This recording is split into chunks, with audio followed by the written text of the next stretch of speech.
റിലേഷൻഷിപ്പിൽ അഡിക്റ്റായ ഒരു പുരുഷന്മാരുടെ പ്രത്യേകത എന്ന് പറയുന്നത് അവർ ഒരു കാര്യങ്ങളും തൻ്റെ പാർട്ണറിൽ നിന്നും ഹൈഡ് ചെയ്യില്ല എന്നുള്ളതാണ്. എല്ലാ കാര്യങ്ങളും ഓപ്പണായിട്ട് പറയും. അതുപോലെ തന്നെ ഒരുപാട് സ്നേഹം കൊടുത്തുകൊണ്ടേയിരിക്കുമെന്നുള്ളതാണ്. അതുപോലെ തൻ്റെ പാർട്ട്ണർക്ക് ഇഷ്ടമുള്ള കാര്യങ്ങൾക്ക് കൂടുതൽ മുൻതൂക്കം കൊടുക്കുമെന്നുള്ളതാണ്. അതുപോലെ കമ്മ്യൂണിക്കേഷൻ വളരെ പ്രധാനമായിട്ട് ഇവർ കാണും.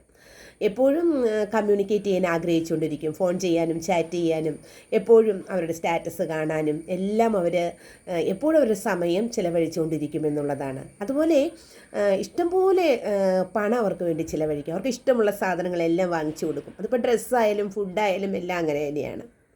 അതുപോലെ തന്നെ അവർക്ക് എപ്പോൾ സഹായം വേണോ അതെല്ലാം ചെയ്തു കൊടുക്കും. അതുപോലെ അവരെ കാണാനും നേരിട്ട് കാണാനും ശ്രമിക്കും എന്നുള്ളതാണ്. ഇതൊക്കെ ഈ ലക്ഷണങ്ങൾ കണ്ടു കഴിഞ്ഞാൽ ഒരു പുരുഷൻ തൻ്റെ പാർട്ണറിൽ താൻ സ്നേഹിക്കുന്ന വ്യക്തിയിൽ അഡിക്റ്റാണെന്ന് നമുക്ക് മനസ്സിലാക്കാവുന്നതാണ്.